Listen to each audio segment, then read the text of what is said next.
Hello, welcome again kuri Agape Space TV. Bahaye ikaze cyane wowe mukunzi w'ibiganiro by'ukuri Agape Space TV. Uyu munsi tugiye kuganira ku nsanganyamatsiko abantu benshi bakunda kwibaza ndetse bagakunda no kuvuga ko ari uburangare bw'abaganga, nyamara ntabwo ari ko buri gihe haba habaye uburangare bw'abaganga. Gusa ingingo y'uyu munsi tugiye kuganira impamvu 7 z'ingenzi zituma habaho impfu z'ababyeyi ndetse n'abana mu gihe cyo kuvuka cyangwa se cyo kubyara. Ibi ni ibintu abantu benshi bibaza, n'umukunzi wacu wabitubajije, niyo mpamvu nifuje kubibasangiza mwese mumenye impamvu nyamukuru ibitera. Impamvu 7 z'ingenzi dukurikije icyo ubushakashatsi bugaragaza ndetse na siyanse en general cyangwa se yose hamwe byo umuryango w'abibumbye wa WHO wagaragaje. Impamvu ya mbere rero tudatinze mu makoni, impamvu ya mbere ni postpartum hemorrhage cyangwa se kuva mu gihe umubyeyi aba amaze kubyara akagira ikibazo cyo kuva amaraso menshi. Iyi ni impamvu ya mbere ku isi bagaragaza ko ituma habaho impfu z'ababyeyi, ndetse iyo atitaweho neza ngo akurikiranwe cyangwa nawe atanga amakuru hakiri kare, iki kibazo cyo kuva kimuviramo gupfa. Urumva ni ugutakaza amaraso menshi. Iyo atakaje amaraso menshi rero ntabeho kumwitaho cyangwa se ngo bigaragare hakiri kare, bituma ababyeyi benshi bapfa.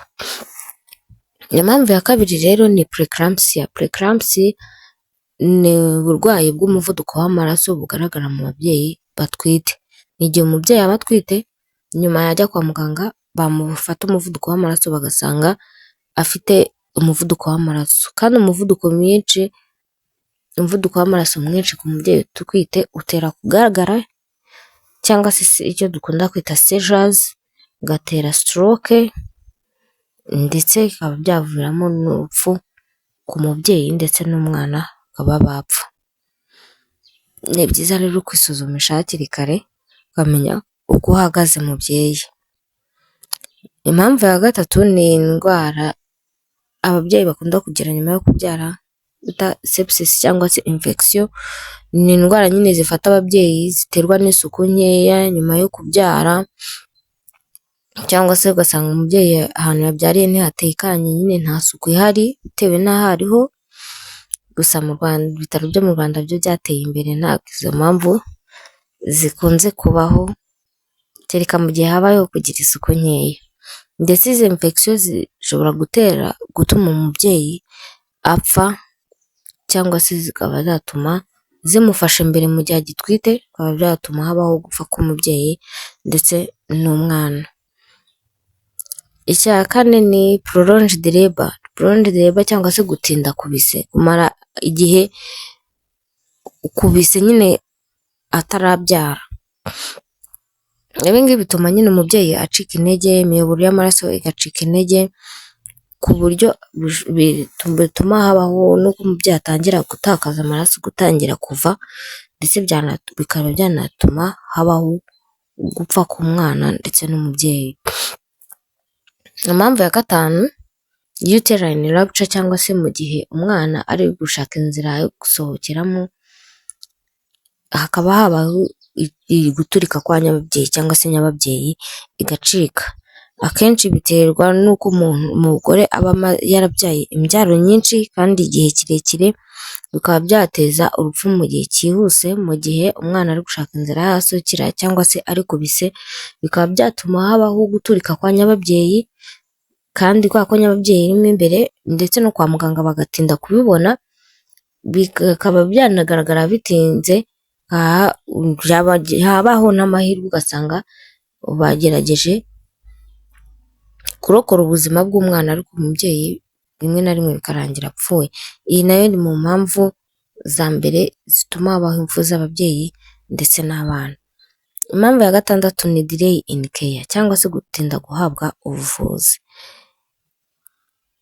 Mbese nyine ahangaha umuryango w'abibumbye wita ku buzima utanga inama ko ari byiza gufata icyemezo hakiri kare, ndetse n'ababyeyi kugera kwa muganga hakiri kare. Ibintu byo kujya kwa muganga watinze uvuga ngo oya ngo ntago ibise biramfata, ni ukuri ibi ni ibintu bishobora gutuma habaho impfu z'ababyeyi ndetse n'abana. Ni byiza ko utabere kujya kwa muganga hakiri kare, ndetse no kwa muganga bagukurikirane hakiri kare ubone serivisi zihuse. Icya karindwi ari nacyo turi busorezeho ni prematurity asphyxia cyangwa se birth trauma ku bana bavukana ibibazo bigiye bitandukanye, bavuka igihe kitageze cyangwa se bavukanye ibindi bibazo runaka, bamwe bajyana muri neo cyangwa se mu bitaro by'impinja byita ku mpinja.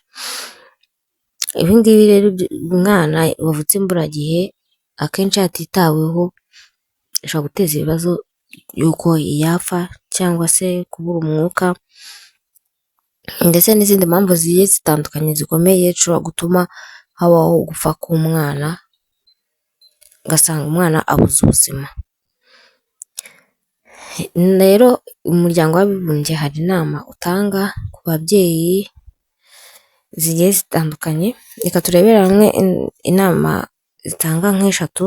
Icya mbere ni ukwitabira antenatal care cyangwa se ibipimo by'umubyeyi, ibipimo byashyizweho kwita ku mubyeyi, bakamukurikirana ubuzima bw'umubyeyi ndetse n'umwana mu gihe atwite, bakareba ko ubuzima bwabo buhagaze nimba bumeze neza, ariho barebera ya mivuduko, ariho barebera ya ma infection ko ntayarimo, mbese nyine agahabwa ubuvuzi akitabwaho, ndetse n'ahagaragaye ikibazo hakiri kare akaba yafashwa hakiri kare.